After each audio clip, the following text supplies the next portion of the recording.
ஸ்ரீ புஷ்பவல்லி தாயார் சமேத ஸ்ரீ வரதராஜ பெருமாள் திருக்கச்சி நம்பி அவதாரஸ்தலமான மாலை அனுகிரகம். ஸ்ரீபெரும்புத்தூர் ஸ்ரீ ராமாத அவதாரஸ்தலமான ஸ்ரீ எதிராஜ நாதவல்லி சமேத ஸ்ரீ ஆதிகேசவ பெருமாள் மாமத மாமுனிகள் அனுகிரகம்.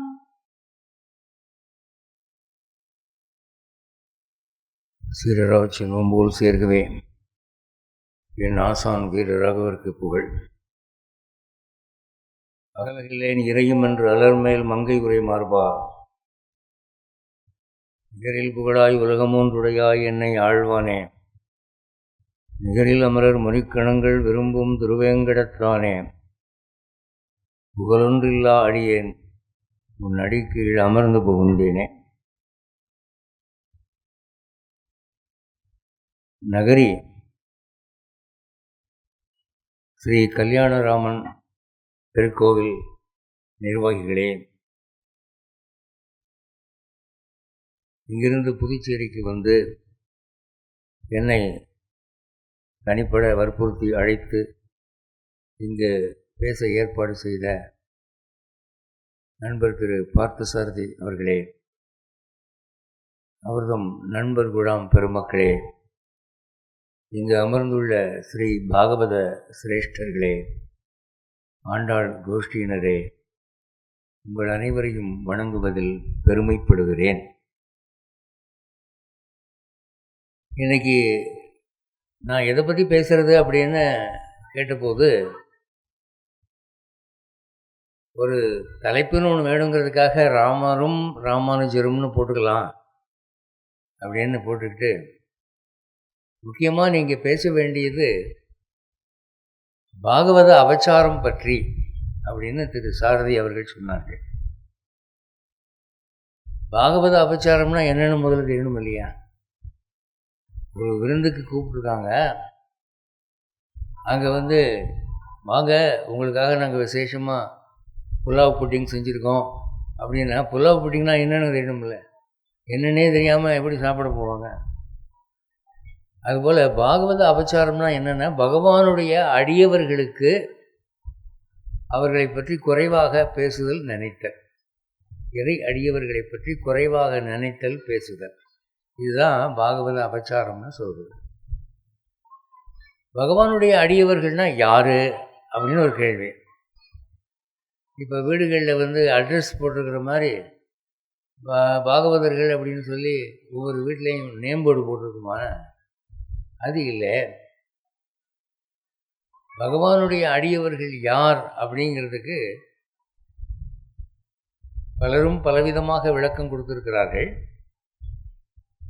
ஆனால் வால்மீகி ராமாயணத்திலே ராமன் இதற்கு ஒரு அற்புதமான விளக்கம் கொடுத்துருக்கான்.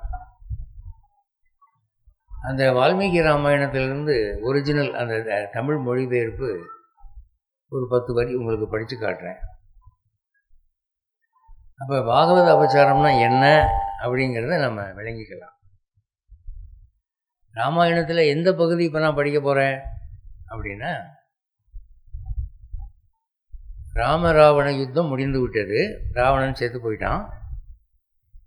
இப்போ ராமன் விபீஷணனை கூப்பிட்டு, டேய் என் மனைவி சீதாதேவியை அலங்காரம் பண்ணி கொண்டு வாங்கப்பா என் முன்னால் அப்படின்னு சொல்கிறான். உடனே விபீஷணன் போய் அங்கே சீதாதேவியினுடைய தோழி பெண்களாக இருக்கக்கூடிய அந்தப்புற ஸ்திரீகளை பார்த்து, தேவி மிகவும் அழகாக அலங்காரம் பண்ணி ராமர் முன்பு கொண்டு வந்து நிறுத்துங்கள் அப்படின்னு சொல்லி, உடனே அந்த பெண்கள் எல்லாம் அந்த அம்மையாருக்கு வேண்டிய அலங்காரங்கள் செய்து பல்லக்கில் ஏற்றி ராமர் முன்னாலே கொண்டு வருகிறார்கள். இப்போ என்னென்னா, அவ்வளோ பெரிய கூட்டத்தில் இப்போது ராமருடைய சைன்யம் 70 வெள்ளம் வானர சைன்யம். செத்துப்போன குரங்கெல்லாம் மறுபடி உயிருக்கு வரும்படியாக இந்திரன் வரம் கொடுத்துட்டான். அப்போ ராமருடைய படையில் செத்தவங்க யாருமே இல்லை, எல்லாம் உயிரோடு இருக்கிறாங்க வானரர்கள். நம்ம இந்த காலத்து எண்ணிக்கை படி சொல்கிறதா இருந்தால் லட்சக்கணக்கில் இருக்காங்க.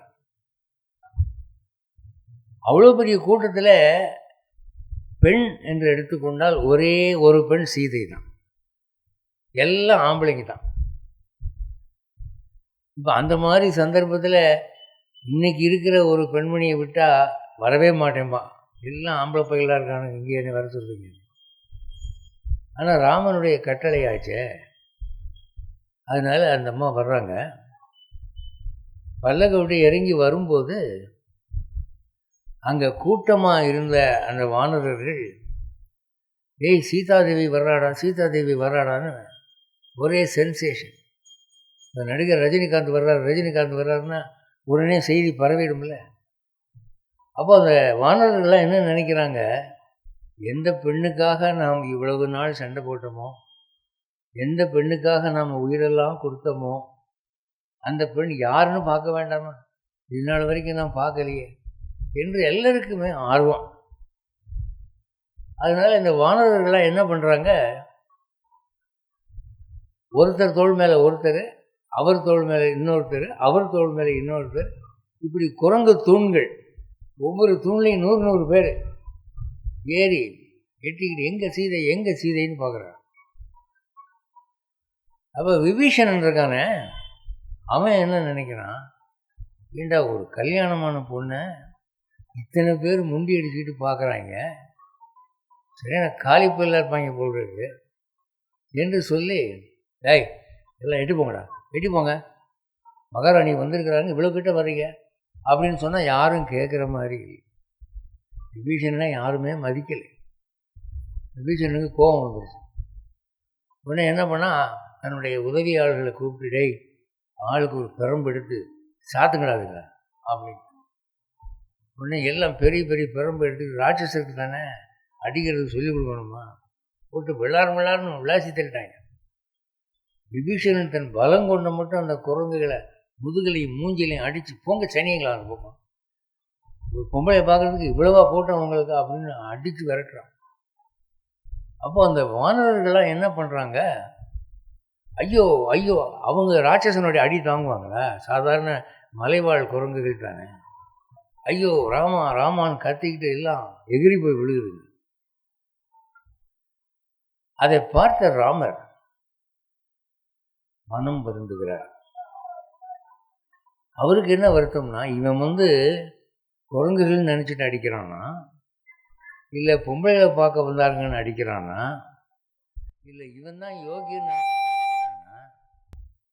என்று ராமர் மிகவும் மனம் வருந்தி விபீஷணனை பார்த்து, விபீஷணா நீ என்ன நினச்சிட்டு இவங்களெல்லாம் அடிக்கிற, இவங்கெல்லாம் யார் தெரியுமா, இவங்கெல்லாம் எனக்காக உயிரை கொடுத்தவங்களா, இதில் எத்தனை பேர் செத்து போய் மறுபடியும் உயிருக்கு வந்திருக்கான் தெரியுமா, கையில் ஒரு ஆயுதமும் இல்லை, ராட்சசர்கள்லாம் பயங்கரமான ஆயுதங்களை வச்சுக்கிட்டு அடித்தானுங்க, உயிர் போனால் பரவாயில்லன்னு எனக்காக போராடி ராவணனை கொண்டு இப்போ சீதையை மீட்டு கொண்டு வந்திருக்காங்க. அப்படிப்பட்டவர்கள் என்னுடைய அடியவர்கள், என் மீது அன்பு கொண்டவர்கள், அவர்களை நான் உயிருக்கும். அப்படி இருக்கும்போது என் கண் எதிரில் அவங்க போட்டு இந்த அடி அடிக்கிறியே, நீ இந்த மாதிரி பண்ணினானா நீ என்னுடைய நண்பனும் இல்லை, உறவினனும் இல்லை, அன்பனும் இல்லை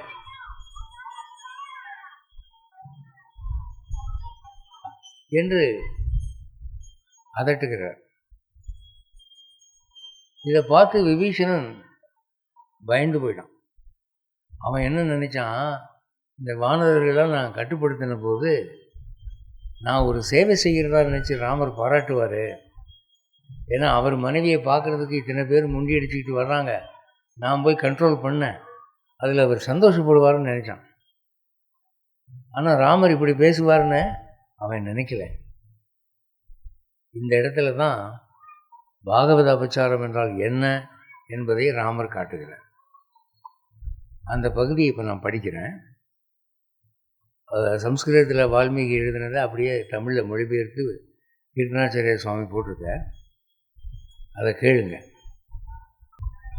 ராமர் சமீபத்தில் இருந்த விபீஷணனை பார்த்து, ராட்சசபதியே குழந்தாய், நீ எப்பொழுதும் என் ஜெயத்தையும் க்ஷேமத்தையும் விரும்புகிறவன், சீதை சீக்கிரமாய் என் சமீபத்தில் வரட்டும் என்று சொன்னார். உடனே விபீஷணன் அங்கிருந்த ஜனங்களை அப்புறம் விலகச் செய்தான். அந்தப்புற உத்தியோகஸ்தர்கள் பெரும்புகளால் அங்கிருந்த கரடிகளையும் வானரர்களையும் தூரத்தில் ஒதுக்கினார்கள். அப்பொழுது சமுத்திரத்தில் பெரும் காற்று கிளம்புவது போல பெரும் கூச்சல் உண்டாயிற்று. அதை கண்டு ராமர் வானரர்களிடத்தில் உள்ள விசேஷ சிநேகத்தினாலே அதை பொறுக்க முடியாமல் அவர்களை தடுத்து மகா புத்திமானான விபீஷணனை நெருப்பு பொறி பறக்கும் கண்களால் எரித்து விடுகிறவை போல் கோபத்தோடு பார்த்தார். ராமர் ரொம்ப அமைதியான ஆளுங்க. அவருக்கு கோபம் வர்றது எப்போவோ ஒரு தடவை தான் வரும்.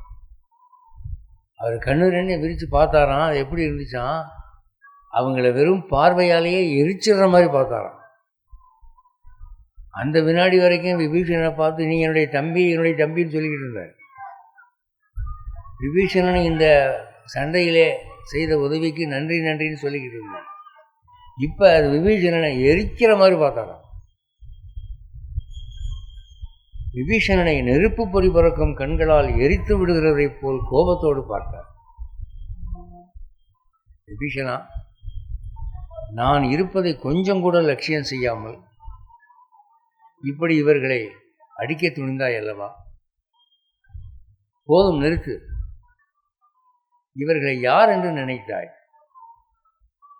என்னை சேர்ந்தவர்கள், என் அடியவர்கள், என் உயிருக்கு சமமானவர்கள். வீடுகளும் வஸ்திரங்களும் திரைகளும் பரிவாரங்களும் ஜனங்களை அப்புறம் துரத்துவதும் இன்னும் மற்றும் ராஜ உபச்சாரங்களும் பெண்களுக்கு காவலாகுமா? நீ என்ன சொல்கிற? பெண்ணை சீதையாகிய பெண்ணை காவல் பண்ணுறதுக்கு இவங்களெல்லாம் அடித்து விரட்டணும் அப்படின்னு நினைக்கிற? இதெல்லாம் ஒரு பொண்ணை காப்பாற்றுமா? வீட்டில் போட்டு பூட்டுறதுனால, திரை போட்டு மூடுறதுனால, மற்றவங்களை அடித்து விரட்டுறதுனால ஒரு பெண் காப்பாற்றப்படுவாளா? யார் சொன்னா உனக்கு அந்த மாதிரி? அவர் சொல்கிறார், அவர்களுடைய நல்ல நடத்தை தான் அவர்களுக்கு காவல். ஒரு பெண் கற்புள்ளவளாக இருந்தால் எந்த காவலும் தேவையில்லைப்பா. அவளை காப்பாற்றுறதுக்கு ஆண்டவனே இருக்கான். கற்பெண்ணும் காப்பு அது மிகவும் பெரிதல்லவா? அவர்களுடைய நல்ல நடத்தையே அவர்களுக்கு காவல். மனம் காவலா, மதில் காவலா? ஒரு பெண்ணை காப்பாற்றுறது அவளுடைய மனசா இல்லை சுவரா? மேல்நாடுகளில் சாஸ்டிட்டி பெல்ட்னு ஒன்று சொல்லுவான். ஆம்பளை வீட்டை விட்டு வெளியே போகிற போது மனைவிக்கு இடுப்பில் பூட்டு போட்டு போவான், வேறு யாரும் தொடக்கூடாது. அவள் அதை சாமர்த்தியமாக திறந்து இன்னொருத்தனோட போவாளாம். அப்போது பூட்டும் சாவியும் என்ன செய்யும் சொல்லுங்கள்? மனசால் ஒரு பொண்ணு கெட்டு போயிட்டான்னா அவளை ரூமில் போட்டு பூட்டி வச்சு என்னையா பிரயோஜனம் அப்படின்னு சொல்லிட்டு பிற ஆண்கள் ஒரு பெண்ணை பார்க்கலாமா என்று ஒரு கேள்வி. அதுக்கு இந்த இடத்துல அற்புதமான ஒரு பதில் சொல்கிறார் பாருங்க. ஸ்மிருதிகளிலிருந்து சாராம்சமாக எடுத்து சொல்கிறார். ராமர் எல்லா சாஸ்திரங்களையும் படித்தவருங்கிறதுக்கு இது ஒரு அடையாளம். அவர் என்ன சொல்கிறாரு? 1, விசேஷ கஷ்டங்கள் நேர்ந்த பொழுதும். 2, இஷ்ட ஜனங்கள் இறந்த போதும். 3, நாட்டுக்கு அபாயங்கள் நேர்ந்த போதும். அடுத்தது யுத்த பூமியிலும். அடுத்தது சுயம்வர காலத்திலும். அடுத்தது யாகசாலையிலும். அடுத்தது விவாக சமயத்திலும் பெண்களை எல்லோரும் பார்க்கலாம், அதில் தோஷமில்லை. இப்போ அதை நான் எக்ஸ்பிளைன் பண்ணுறேன் ஏன் அப்படின்னு சொல்லி. விசேஷ கஷ்டங்கள் நேர்ந்த பொழுது ஒரு வீட்டில் தீ பிடிச்சிக்கிச்சு. உடனே அங்கே இருக்கிற வயசான பொண்ணுங்க, இளம் வயசு குமரிங்க, அழகானவங்க எல்லோரும் வெளியே ஓடியாடுறாங்க. அந்த நேரத்தில் எதிர் வீட்டுக்காரங்க, அக்கம் பக்கத்து வீட்டுக்காரங்க, டே அங்கே வீடு பற்றி எரியுதுடா அப்படின்ன உடனே அந்த வீட்டை அணைக்கிறதுக்காகவும் அங்கே இருக்கிற ஜனங்களை காப்பாற்றுறதுக்காகவும் திமுன்னு ஓடியாடுவாங்கல்ல. இந்த வீதியில் அப்படி தீ பிடிச்சிக்கிட்டா எல்லோரும் ஓடியாடுவாங்கல்ல. அந்த நேரத்தில் அந்த வீட்டை சேர்ந்த ஆம்பளைங்கெல்லாம் என்ன அறிவு கட்ட முண்டங்களா, எங்கள் வீட்டு பொண்ணுங்கள்லாம் வெளியே வந்திருக்காங்க வீட்டை விட்டு, அவளை நீங்கள் கண் கொண்டு பார்க்குறீங்களா? கண்ணை நோண்டிட வேண்டாம் அப்படின்னா எவன் அங்கே உதவி செய்வாங்க? எல்லாம் ஓடிடுவாங்க. போடா, நீயாச்சும் பொண்டாட்டி ஆச்சு போடா. அப்போ விசேஷ கஷ்டகாலம் வரும்போது பிறருடைய பெண்களை பார்க்க வேண்டிதானே இருக்கும். அதில் என்ன தப்பு? இது நம்பர் 1. அடுத்தது, இஷ்ட ஜனங்கள் இறந்த போது ஒரு வீட்டில் சாவு வந்துருச்சு. அப்போ அந்த சாவுக்கு பல ஊர்கள்லேருந்து சொந்தக்காரங்கள்லாம் வந்திருப்பாங்க.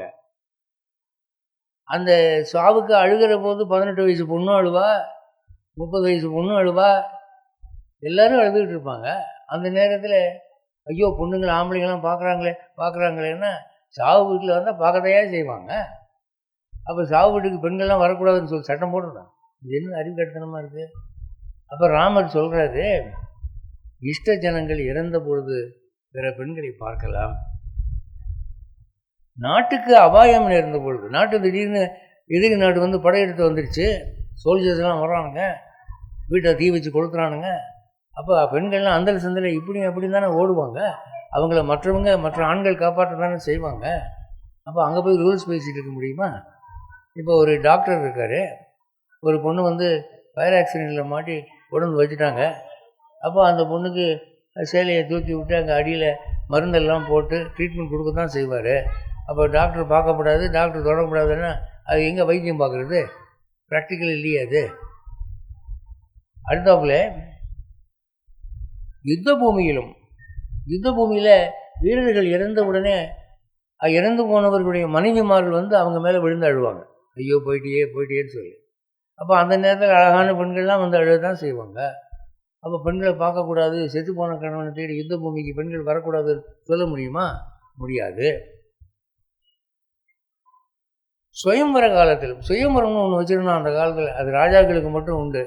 ராஜாவுடைய மகள்கள் தங்களுக்கு விருப்பமான கணவனை தேர்ந்தெடுக்கலாம் என்பதனாலே யாருக்கு கல்யாணமோ அவள் கையில் மாலையை கொடுத்து பல நாட்டு இளவரசர்கள் உட்காந்துருப்பாங்க. அங்கே க்யூவில் நீ பாருமா, உனக்கு எந்த மாப்பிள்ளை பிடிக்குதோ மாலையை போடுமான்னு சொல்லிடுவான். அப்போ அங்கே வந்திருக்கிற ராஜாக்கள்லாம் இளவரசர்கள்லாம் அந்த கல்யாணமாக போகிற பொண்ணை பார்ப்பாங்களா இல்லையா? பார்க்குறது தானே வந்திருக்கானுங்க. பொண்ணு பார்க்குறதுன்னு வந்துட்டு பொண்ணை காட்ட மாட்டேன்னா என்ன அர்த்தம்? அப்போ வந்திருக்கிறவங்க எல்லாம் அந்த பொண்ணை பார்க்க தான் செய்வான். அப்போ சுயம்பர காலத்திலும் பெண்களை பார்க்கலாம். விவாக சமயத்திலும் ஒரு கல்யாணம் நடக்குது. கல்யாண பொண்ணு வந்து மாப்பிள்ளையோட மணவர்களை உட்கார வச்சுருப்பாங்க. வர்றவன்லாம் அதை தான் பார்ப்பான், பொண்ணுக்கு மாப்பிள்ளை சரியான ஜோடியா, மாப்பிள்ளைக்கு பொண்ணு சரியான ஜோடியா அப்படின்னு பார்க்க தான் செய்வான்.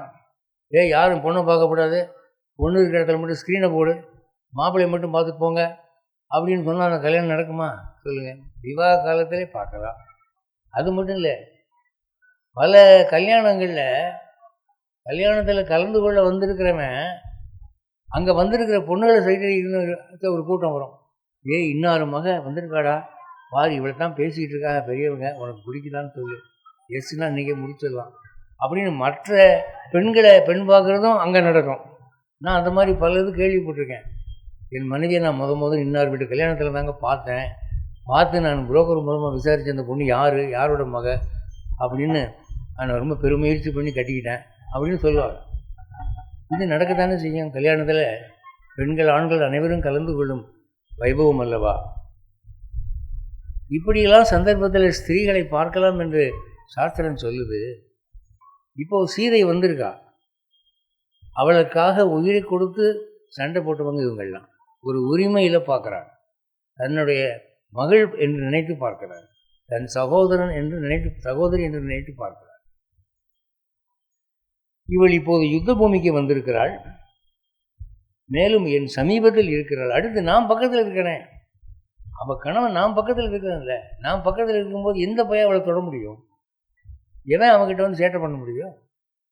அப்போ உரிய கணவன் பக்கத்தில் இருக்கிறப்போ அவளுடைய மனைவியை பார்க்கறதுல என்ன தப்பு இருக்கு? இவளை பார்ப்பதால் தோஷமில்லை, சீக்கிரம் இங்கே அழைத்து வா. எனக்காக உயிரை கொடுத்த என் அன்பர்கள் அவர்கள் நடுவிலே நான் இருக்கும்போது சீதை என்னை பார்க்கட்டும். இவர்கள் எல்லாரும் இவ்வளவு கஷ்டப்பட்டதும் வீடு வாசல்களை விட்டு இங்கே வந்ததும் கோரமான ராட்சசர்களால் அடிபட்டும் அடிந்ததும் எதற்காக? இவளுடைய கஷ்டத்தை நிவர்த்தி செய்து இவளுக்கு பிராணதானம் செய்வதற்காக அல்லவா? அப்படிப்பட்டவர்கள் இவளுக்கு பிதாக்கள் அல்லவா? அதாவது நம்மை காப்பாற்றுறதுக்குன்னு சொல்லி யாராவது ஒரு மனுஷன் உதவி செஞ்சு அதனால நம்ம உயிர் காப்பாற்றப்பட்டால் அப்படி செய்தவன் யாரோ அவன் நமக்கு தகப்பனுக்கு சமானம்னு சொல்லியிருக்கு. ஏன்னா உயிரை காப்பாற்றுறான். இப்போ சீதையனுடைய உயிரை காப்பாற்றியவர்கள் இவர்கள் தான். இவங்க எல்லாருமே அவளுக்கு அப்பா முறை வேணும். இவங்க எல்லாரையுமே அவள் அப்பான்னு தான் கூப்பிடணும். தகப்பன் பெண்ணை பார்ப்பதில் தோஷம் என்ன அப்படின்னு. இதை விட ஒரு சுவாரஸ்யம் என்ன தெரியுமா? இந்த வானவர்களை எல்லாம் புஷ்ப விமானத்தில் ஏற்றிக்கொண்டு ராமன் அயோத்தி வருகிறான். அயோத்திக்கு வந்தால் ராமரை 14 வருஷம் கழித்து எல்லாரும் பார்க்குறாங்க. கௌசல்யா தேவி, கைகேயி தேவி, சுமித்ரா தேவி, அங்கே இருக்கிறவங்கெல்லாம் பார்க்குறாங்க. அப்போ எல்லாருக்கும் ஆச்சரியம் என்னென்னா, ராமர் தம்பியையும் மனைவியையும் மட்டும்தானே கூட்டிகிட்டு போனார். இப்போ காட்டுக்கு போய் ஒரே குரங்கு பட்டாளத்தில் வந்திருக்கிறாரு. அது 1 2 இல்லை, ஆயிரக்கணக்கில் குரங்குகள் வருது அப்படின்னு எல்லோரும் அரண்மனையினுடைய மேல் மாடியிலேருந்து பார்க்குறாங்க. என்ன ஆச்சு நம்ம ராமனுக்கு, இத்தனை குரங்கு எங்கேருந்து வந்துச்சு என்று பார்க்குறாரு. அப்போ ராமர் என்ன பண்ணுறார், நீங்கள் வால்மீகி ராமாயணத்தில் கவனிக்கணும். எல்லா குரங்குகளையும் கொஞ்சம் நிற்க சொல்லிவிட்டு இவர் மட்டும் முன்னே போய் தன் தாய் கௌசல்யா தேவி, சுமித்ரா தேவி, கைகை தேவி இவங்களெல்லாம் கும்பிட்டு, அம்மா 14 வருஷம் கழித்து உங்கள் பாதங்களை வணங்கக்கூடிய பாக்கியம் எனக்கு கிடைத்திருக்கிறது அப்படின்னு சொல்லிட்டு அவர் என்ன சொல்கிறார், உங்களுக்கு நிறைய உறவினர்களை கொண்டு வந்திருக்கிறேன், நிறைய சகோதரர்களை கொண்டு வந்திருக்கிறேன், நிறைய மைத்துனர்களை கொண்டு வந்திருக்கிறேன் அப்படின்னு சுக்ரீவனை கூப்பிட்டு, இவன் என் நெருங்கிய சகோதரன், எனக்கு உதவி செய்தவன் அப்படின்னு யாரும் இந்த குரங்கு யாருன்னு கேட்க விடாம இவன் முந்திக்கிட்டான். யாரையும் குரங்குன்னு சொல்லக்கூடாதுன்னுட்டு இவங்கெல்லாம் மச்சினங்க, என் அண்ணன், என் தம்பி அப்படின்னு சொல்லிட்டு சொன்னோடனே எல்லாம் வாய் அடைச்சு போனாங்க. இப்போ நீங்க ஒன்று புரிஞ்சுக்கணும், பாகவதன் என்பவன் யார், வைணவன் என்பவன் யார்? அதுக்கு ராமர் இங்கே விட சொல்லிட்டார். என்ன சொல்லிட்டார்? என் மீது அன்பு வைத்தவன், எனக்காக கஷ்டப்படுபவன் வைணவன். அவ்வளோதான். இந்த வானரர்களில் யாராவது சமாசனையம் வாங்கியிருக்காங்களா? இந்த வானரர்களில் யாராவது நாமம் போட்டிருக்காங்களா? இந்த வானரர்களில் யாருக்காவது தாசநாமம் உண்டா? ஒன்றும் இல்லை.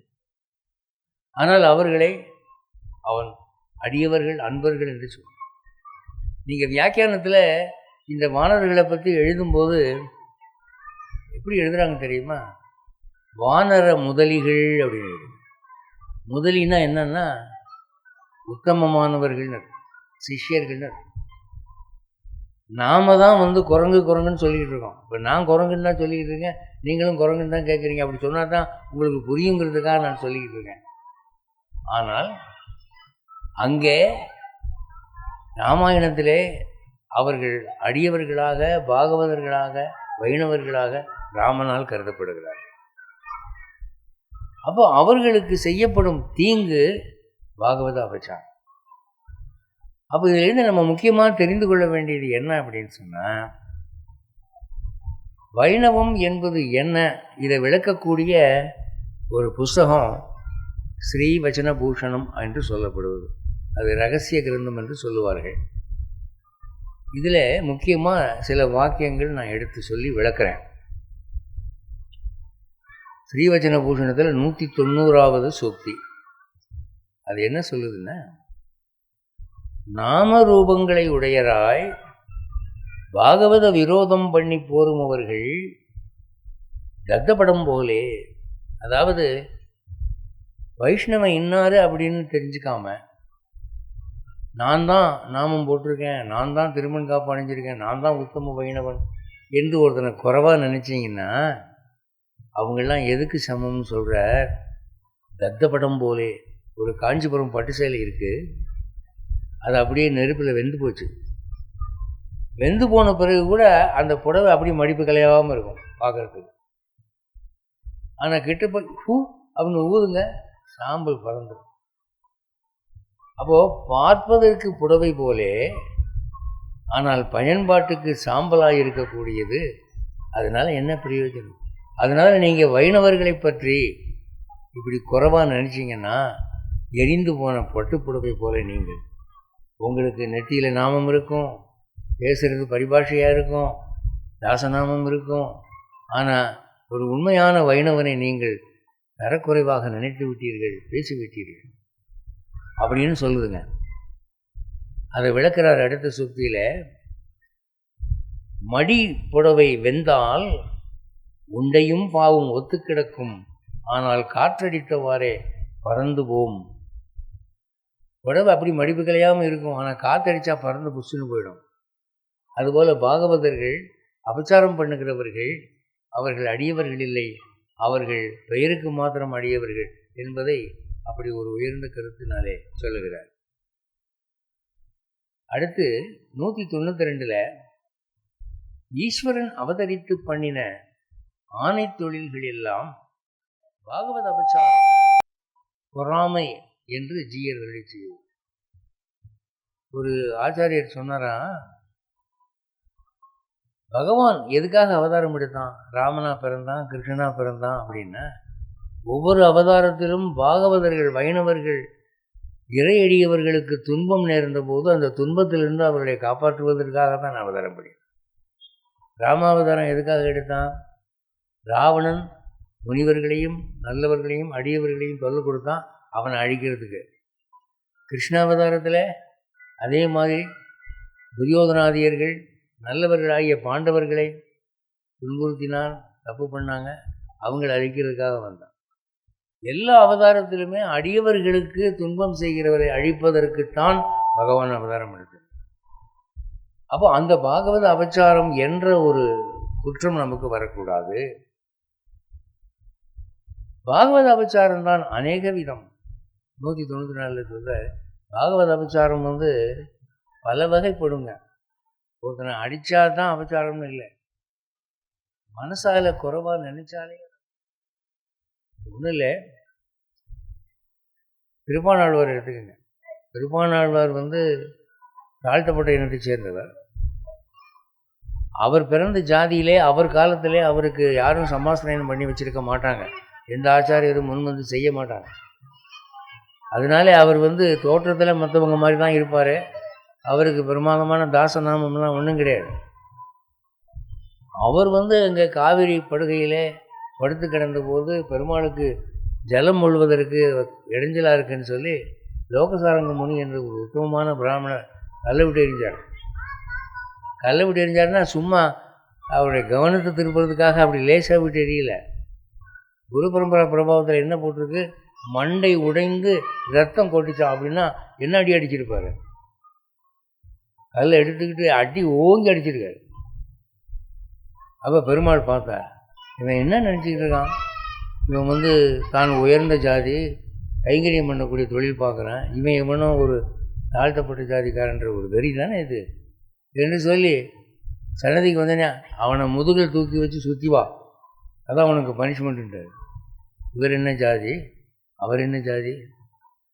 அப்போது அவர் சொல்கிறாரு, அதிலே ஒன்று அவர்கள் பக்கல் ஜென்ம நிரூபணம். அவங்க என்ன ஜாதின்னு பார்க்குறீங்களே அதுவே பெரிய அபச்சாரம். இவர் பிரமாதமாக நாமங்கமம்லாம் போட்டிருக்காரு அப்படின்ட்டு அவரை கூட்டிகிட்டு வந்தவரை தனியாக கூட்டிகிட்டு போய், ஆமாம் அவனை கூட்டிகிட்டு வந்திருக்கேன், என்ன ஜாதி அப்படின்னு கேட்குறேன். ஏங்க இல்லை பார்த்தா ஒரு மாதிரியாக தெரியுதே அப்படின்னா, அது சரி தானே, ஆமாம் அவ்வளோதான். இது போதுயா பெரிய பாகவத அபச்சாரம். நீ 100 நாமம் போட்டாலும், நீ எவ்வளவு தான் பகவான் நாமத்தை ஜெபம் பண்ணாலும் உனக்கு நரகண்டாம், வைகுண்டம் கிடையாது. அவர் மேலே என்ன சொல்லுவார்? நாம ரூபங்களை உடையவராய். பாகவத அபச்சாரம் பண்ணுறவன் அவன் பிரமாதமாக நாமம்லாம் போட்டுருவான்.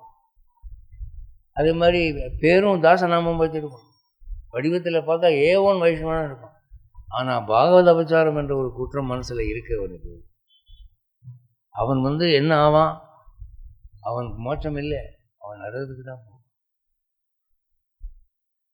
இதுதான் அர்ச்சாவதாரத்தில் உபாதான ஸ்மிருதியிலும் காட்டில் குரூரம். இது என்னென்னா, அர்ச்சாவதாரம்னா விக்கிரகம், கோவிலில் ராமருக்கு விக்கிரகம் செய்கிறாங்க, பஞ்சலோகத்திலேயோ அல்லது கல்லையோ. அதை பெருமாள்னு நினைக்காம அது வெறும் கல், அது உலகம் நினச்சா அது எவ்வளோ பெரிய தப்போ, அதுபோல் கீழ் ஜாதிக்காரன் என்று ஒரு வைணவனை நினச்சா அது தப்பு. சாண்டுலினி என்று ஒரு உத்தம பாகவதி இருந்தால் அவளை கருடாழ்வார் பார்த்து இவ என்ன ஜாதி அப்படிங்கிற மாதிரி நினச்ச உடனே அந்த ரெக்கையெல்லாம் ஒழுங்கு போச்சு.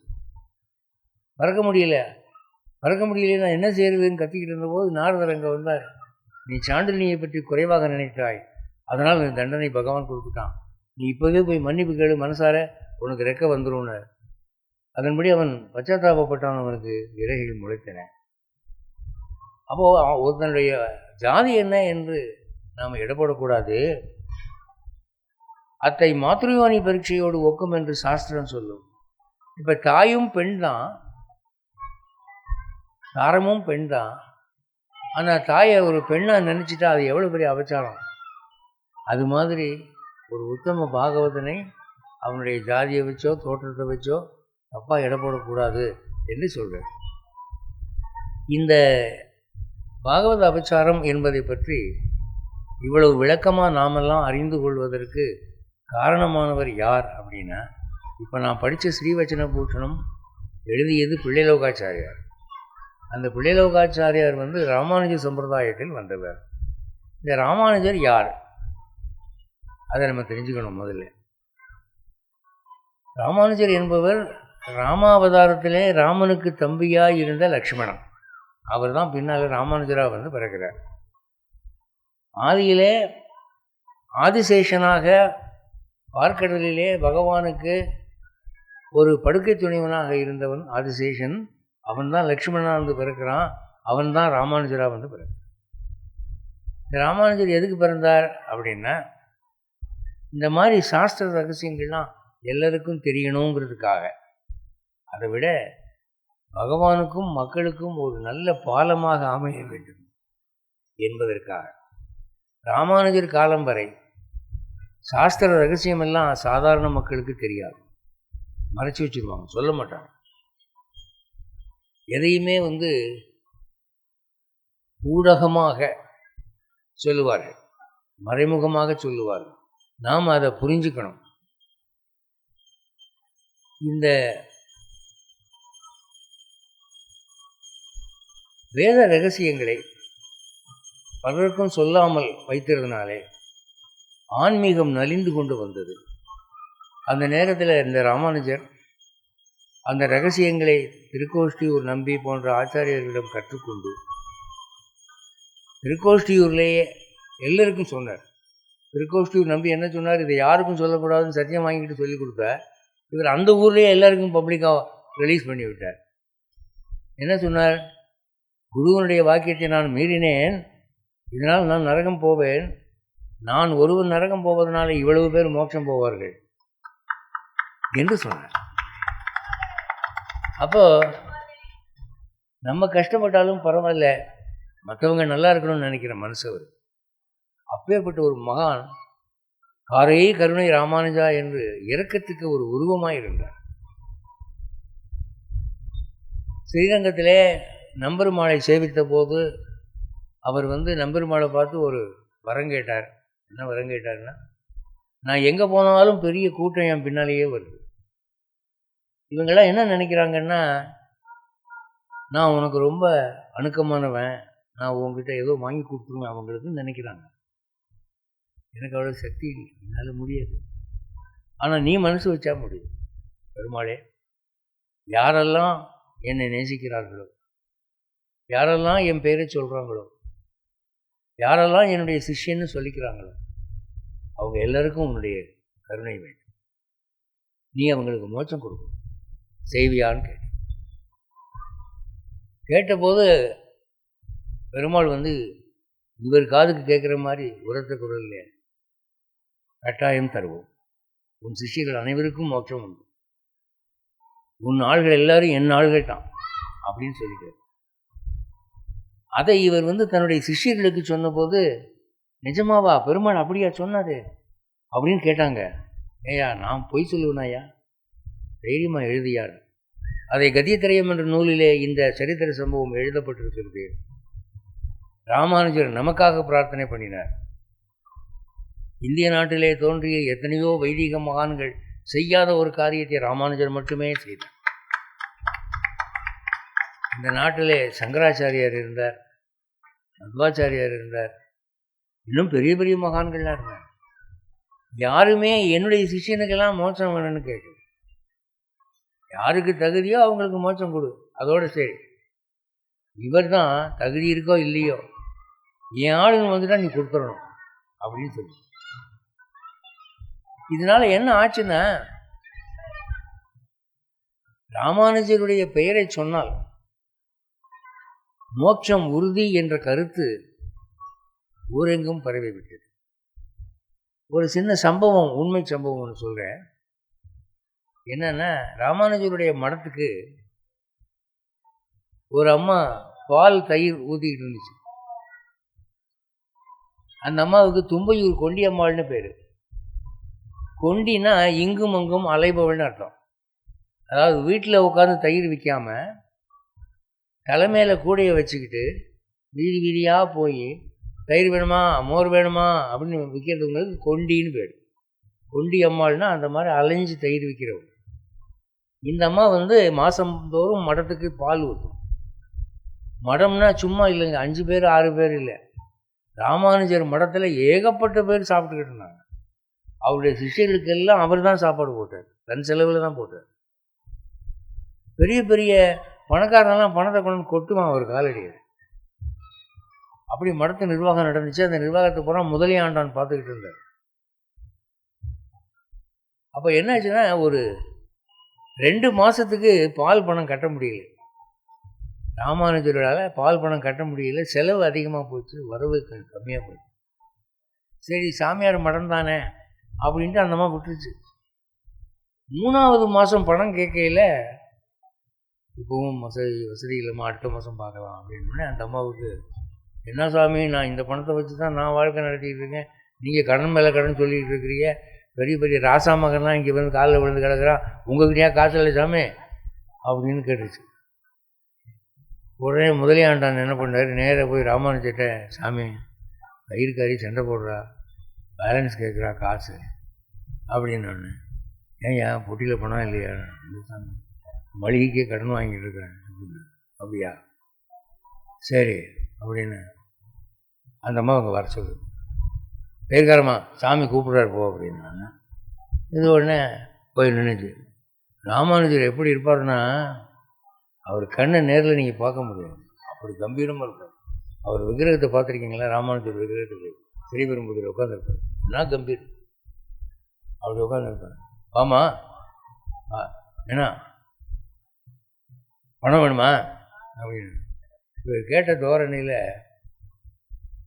அது ஐடியாவே மாறி போச்சு. அது என்ன பண்ணி, சாமி பணமெல்லாம் வேணாம் சாமி, நீ கேட்டியாமல அப்படின்னு. கேட்டேன்னா எனக்கு பணம் வேணாம், அதுக்கு பதிலாக நான் கேட்குற வேற ஒன்று கொடுங்க அப்படின்னு.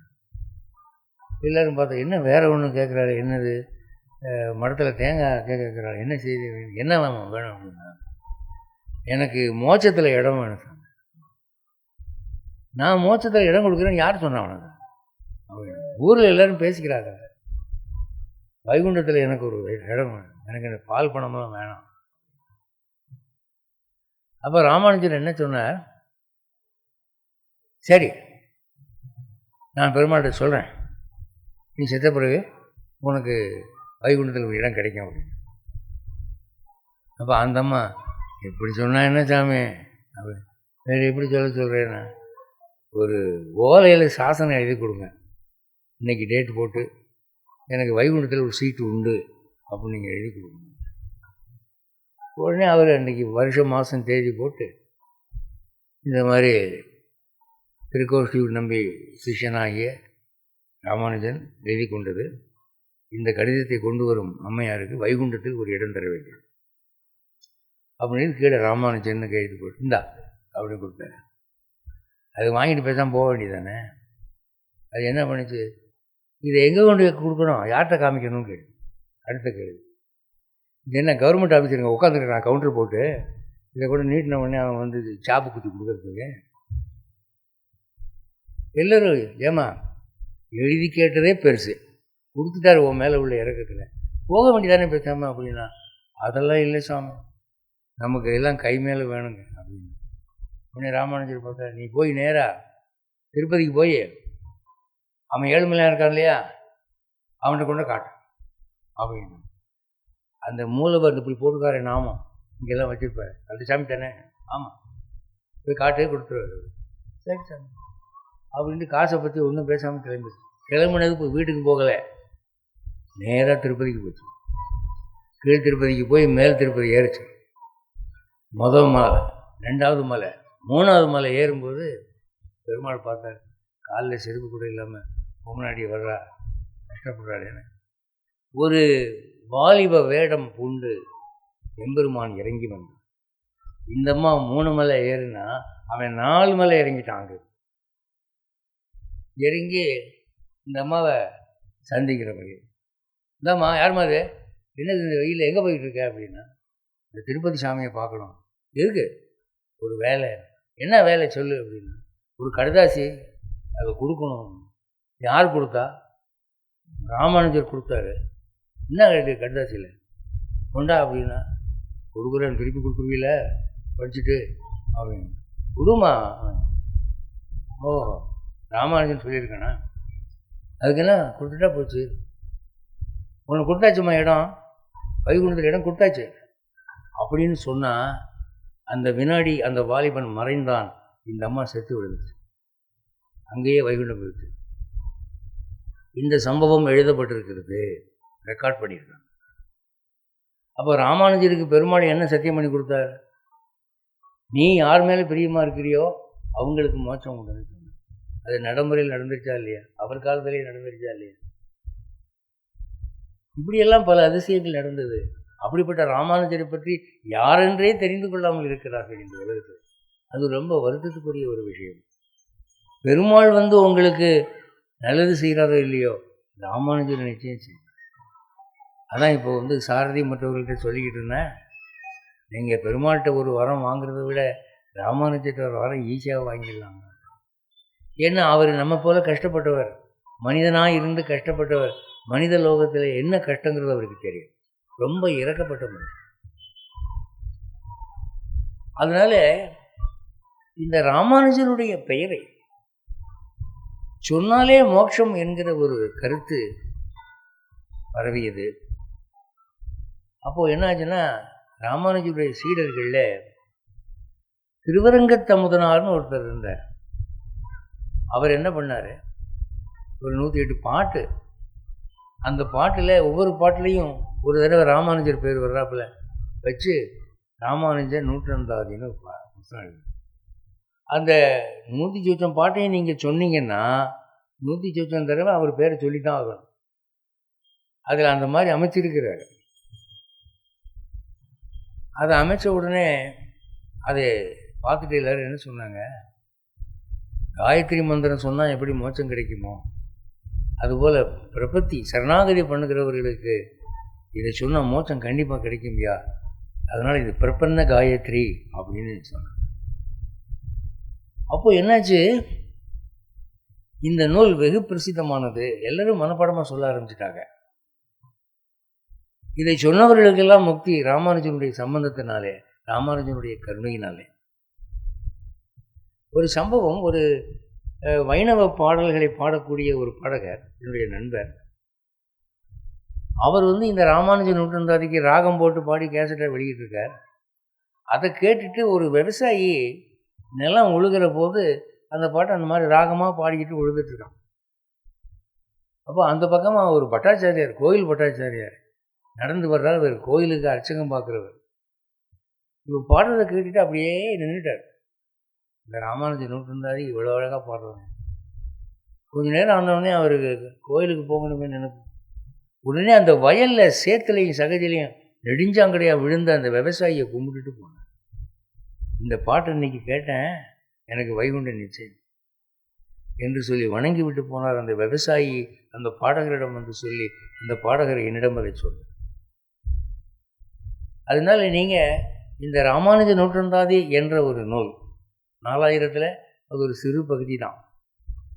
அதை நீங்கள் சொல்லி பழகுங்கள், பிறருக்கு சொல்லித் தாருங்கள். சின்ன பிள்ளைகளுக்கு மனப்பாடமாக பண்ண சொல்லிக் கொடுங்க. அதனுடைய நன்மை என்ன அப்படின்னா, நீங்கள் பெருமாளுக்கு வேண்டியவராகிறதுக்கு ஷார்ட்டஸ்ட் ரூட்டு இதுதான். இப்போ ஒரு மந்திரிக்கிட்ட போகணும், அவர்கிட்ட போய் மெடிக்கல் காலேஜ் சீட் வாங்கணும் பையனுக்கு அப்படின்னா, நீங்கள் நேரடியாக போய் மந்திரியை பார்த்துட முடியுமா? உள்ளே விட்டுருவாங்களா? விளக்கமாத்தால் அடிப்பாங்க.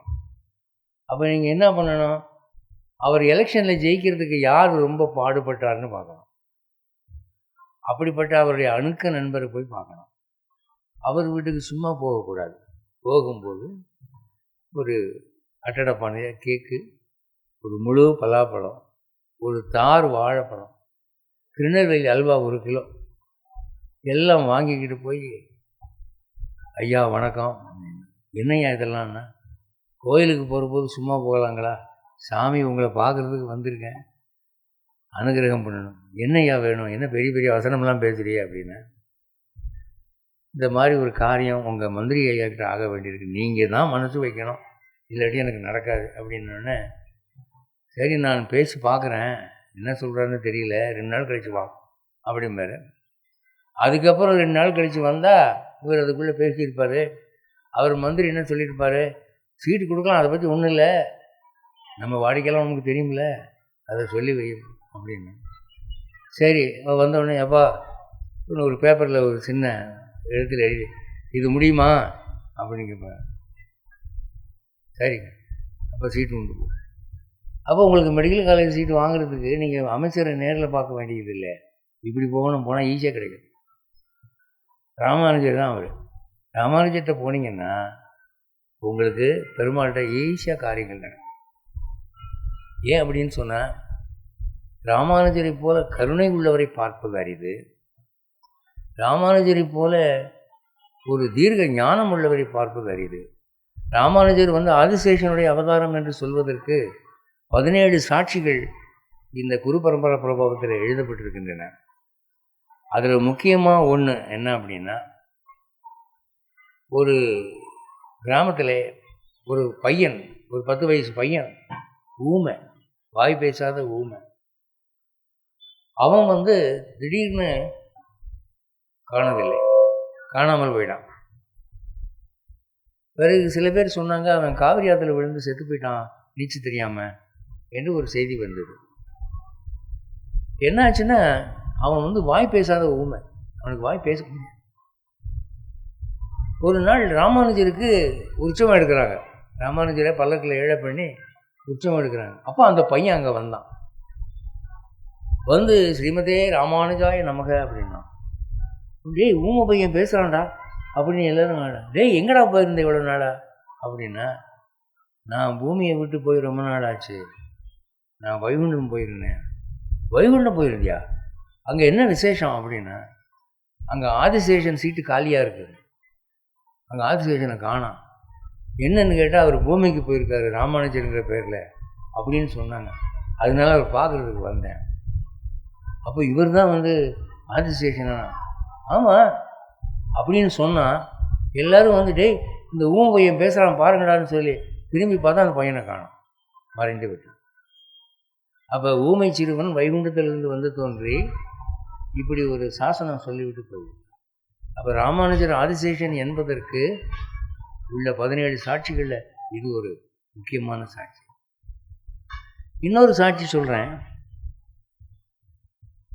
ராமானுஜர் மாணவராக இருந்தபோது அவர் யாதவ பிரகாசர் என்ற ஒரு குருவிடம் பாடம் கற்றுக்கொண்டார். அப்போது இந்த யாதவ பிரகாசர் வேதத்தை சில தவறான புரிதலோடு புரிந்து வைத்திருந்தார், மாணவர்களுக்கும் சொல்லிக் கொடுத்து கொண்டிருந்தார். அது ராமானுஜருக்கு பிடிக்கலை. ஒரு உதாரணம் சொல்கிறேன். வைகுண்டத்தில் இருக்கிற பெருமாளுக்கு கண்ணழகை வர்ணிக்கக்கூடிய ஒரு ஸ்லோகம் வேதத்தில் எப்படி சொல்லியிருக்குன்னா, கப்பியாசம் புண்டரீ காக்ஷா அப்படின்னு சொல்லியிருக்கு. கப்பியாசம் புண்டரீ காக்ஷான்னா அதுக்கு அர்த்தம் என்னன்னு குரு விளக்குறாரு. எப்படி விளக்குறாருன்னா, குரங்கனுடைய பின்பக்கம் ஆசனவாய் எப்படி சிகப்பாக இருக்குமோ அதுபோல் சிவந்த கண்களுடையவன் பெருமாள் அப்படின்னு அர்த்தம்னு சொன்னார். அதை கேட்ட ராமானுஜருக்கு ரொம்ப மனசு சங்கடமாக போச்சு. பெருமாளுக்கு கண்ணழகு உதாரணம் சொல்கிறதுக்கு வேறு பொருள் கிடைக்கலையா, இது குரங்குடைய ஆசன வாய் மாதிரி இருக்குன்னு சொல்கிறாரு என்று கண்ணீர் வடித்தார். அந்த கண்ணீரானது அந்த குருவுடைய தொடையில் பட்டது. ஏய் ராமானுஜா என்னடா அது அப்படின்னு. நான் சுவாமி நீங்கள் சொன்னது தவறான அர்த்தம். சரியான அர்த்தம் என்னடா அப்படின்னா, கப்பினா அப்படி நீங்கள் சொல்கிறீங்க, ஆனால் கப்பியாசம் என்றால் அன்று மலர்ந்தன்னு ஒரு அர்த்தம். அன்று மலர்ந்த தாமரை போன்ற கண்களுடையவன் அர்த்தம். அதை விட்டுட்டு நீங்கள் குரங்கனுடைய பின்பக்கம் மாதிரி இருக்குன்னு நீங்கள் அப்படின்ன உடனே அவருக்கு கோபம் வந்துடுச்சு. பிடிச்சி ஏசினா, டேய் நான் சொல்லிக் கொடுக்குறத நீ கேட்கணும், நீ வாத்தியாரா நான் வாத்தியாராடா அப்படின்னு கத்திட்டு விட்டார். அப்போ பகவான் பார்த்தான் இந்த ராமானுஜனுடைய பெருமையை காட்ட வேண்டும் என்று. அந்த ஊர் ராஜாவுடைய மகளுக்கு பேய் பிடிச்சிருச்சு. பேய் பிடிக்குதுன்னா பிரம்மராட்சஸ் பிடிச்சி என்ன ஆச்சுன்னா, அவள் சேலையெல்லாம் அவுத்து போட்டு சபையில் அமனமாக வந்து ஆடுவான். அப்போ ராஜா என்ன சொன்னால், இந்த பேயை ஓட்டுகிறவர்களுக்கு கேட்கறதெல்லாம் கொடுக்கப்படும். அப்போ யாதவ பிரகாசர் இந்த மந்திர வித்தியெல்லாம் கற்றுக்கின்றார். அதனாலே யாதவ பிரகாசருக்கு ஆள் அனுப்பி இந்த பேயை ஓட்டுங்க அப்படின்னு கேட்டபோது யாதவ பிரகாசன் சொன்னால், நான் நேரில் வந்து ஓட்ட வேண்டிய அவசியம் இல்லை, என் பேரை சொல்லி அந்த பேயை பார்த்து பேயை நீ ஓடிடுன்னு சொல்லுங்கள், ஓடிடும் அப்படின்னு கொஞ்சம் வேப்பலையை உருவி இதை கையில் கொடுத்து இதை கொண்டு போய் அது மேலே போடுங்க அப்படின்னு கொடுத்து. உடனே அவருடைய சிஷியர்கள்லாம் அந்த சேவர்களோடு போனவுடனே அந்த சேவர்கள் அந்த வேப்பலையை போட்டு பேயை ஓடிவிடு யாதவ பிரகாசன் சொல்கிறான் அப்படின்னு சொன்னாங்க. உடனே அந்த பேய் வந்து முதல்ல 2 காலையும் மடக்கி உட்காந்துருந்துச்சு. இவங்க இந்த மாதிரி சொன்னே கால் 2 நீட்டிச்சு. நான் சொன்னேன்னு அந்த பையிட்ட போய் சொல்லுங்கள், அவனை முதல்ல இந்த ஊரை காலி பண்ண சொல்லு அப்படின்னு சொல்லு. இவங்கெல்லாம் பயந்து போய் யாதவ குருஜி உங்களை காலி பண்ண சொல்லுது அந்த பிசாசு அப்படின்னு கோவம் வந்தது. அது என்னடா பிசாசு, எனக்கு கட்டுப்படாத பிசாசு கூட இருக்கா, வேத மந்திரம் சொன்னேன் அப்படின்னு பல்லக்கு தூங்குடா நான் பல்லக்கில் வரேன்னு சொல்லி பல்லக்கு மேலே ஏறி உட்காந்து ராஜ தர்பாருக்கு வந்தார். நேரில் சந்திக்க வர்றார் பேயை. வரும்போதே மந்திரங்கள் ஜபிச்சுக்கிட்டு வர்றார், குரு கொடுத்துட்டு வர்றார். அங்கே அந்த பேய் ராஜாவுடைய மகள் நிர்வாணமாக அமர்ந்திருக்கிறாள். இந்த பேயின் ஆதிக்கத்தினாலே அது இவனை பார்த்த உடனே ஆம்பளை குரலில் பேசுது. வடா மச்சான் வா, என்ன என்னை விரட்ட வந்தியா நீ? நீ எல்லாம் விரட்டி நான் போகிறதுக்கா? அறிவு இருக்கா உனக்கு? ஓங்கி ஒரு அரை விட்டனா மேலே போய் சேர்ந்துருவீங்க தெரியுமா அப்படின்னு. ஓம் டீம் தட் சட் அப்படின்னு நம்ம ஈஸி பார்த்தா ஒன்றும் நடக்கலை. சரி நீ போகிறதுக்கு நான் என்ன தான் செய்யணும் சொல்லு, ஏதாவது பலி கொடுக்கணுமா, நரபலி கொடுக்கணுமா, ஆடு வெட்டணுமா, கோழி வெட்டணுமா சொல்லு, நான் ராஜாட்ட சொல்லி செய்ய சொல்கிறேன். அதெல்லாம் ஒரு மண்ணாங்கட்டியும் வேணாம். உன் பல்லக்க தூக்கிட்டு நிற்கிறான் பார்த்தியா முன்னால் ஒரு பையன் ராமானுஜன், அவன் ஒரு வார்த்தை சொல்ல சொல்லு, நீ போகணும் நான் போய். உடனே யாதவ பிரகாசன் பார்த்து அவன் பொடிப்பைய அவன் என்கிட்ட பாடம் படிச்சுக்கிட்டு இருக்கான் இப்போ தான், அவன் சொல்லி நீ போவியா, நான் சொன்ன போக மாட்டியா, எனக்கு என்ன வயசு அப்படின்னா, உன் வயசை கொண்டு கிணத்துல போடு, நீ யாருன்னு எனக்கு தெரியும். மதுராந்தகம் கோயிலில் ஸ்ரீ வைஷ்ணவங்க சாப்பிட்டு போட்ட எச்சி புளியோதரையை தின்னு கிடந்த உடும்பு நீ. அந்த பிரசாதத்தை சாப்பிட்ட புண்ணியத்தினால இப்போ மனுஷனாக பிறந்து பிராமணனாக பிறந்து ராமானுஜருக்கே குருவாக வந்துட்டேன். உன்னை பார்த்தா எனக்கு உடும்பு ஞாபகம் தான் வருது, மனுஷன் மாதிரி ஞாபகம். நான் யார் தெரியுமா? நான் போன ஜென்மத்தில் பிராமணன், 4 வேதங்களும் படித்தவன், எல்லா யாகங்களும் பண்ணுவேன். ஒரு யாகம் தப்பாக பண்ணிவிட்டேன், அதனால பேயாக அலைஞ்சிக்கிட்டு. என்னை விரட்டுறதுக்கு நீ யாரா? ஒரு உடம்பு மனுஷனை விரட்டுமா? மனுஷன் ஓடிடுவானா அப்படின்ன உடனே ரொம்ப அவமானமாக போச்சு. அந்த ராமானுஜா என்னமோ நீ சொன்னால் அது போயிருமாம்ல, சொல்லுடா அப்படின்னு. அப்போ ராமானுஜர் வந்து அந்த பல்லத்தை தோளில் தூக்கிக்கிட்டே அந்த பேயை பார்த்து, ஏன் இப்படியெல்லாம் வேலை பண்ணுற, ஒரு வயசு பொண்ணு இப்படி அம்மனமாக உட்காந்துருக்காளே, நாளைக்கு கல்யாணம் பண்ணி ஒரு வீட்டுக்கு வாழ போக வேண்டாமா அப்படின்னோடனே நீ போக சொன்னால் போயிடுறேன். நீ யாரும் எனக்கு தெரியும், இவங்களுக்கெல்லாம் தெரியாது. ஸ்ரீவைகுண்டத்தில் இருக்க நெத்தி சூரிகள் நீ ஒருவன், ஆதிசேஷனுடைய அவர்தான். திருப்பூர் நான் போயிடுறேன். சரி நீ போயிடு, நீ போயிட்டேங்கிறதுக்கு எங்களுக்கு அடையாளம் காட்டிட்டு போ. நான் இந்த பொண்ணை விட்டு போயிட்டேன்னா அதோ அந்த ஆலமரம் கீழே விழுந்துடும் அப்படின்னு. ஒரே க்ஷணம் இந்த பொண்ணுக்கு பேய் நீங்கியது, அந்த மரம் விழுந்தது. அவளுக்கு தான் நிர்வாணமாக இருக்கிற அறிவு ஏற்பட்டு ஓடி போய் அந்த புறத்தில் விழுந்து கொண்டார். இது ஒரு சம்பவங்க.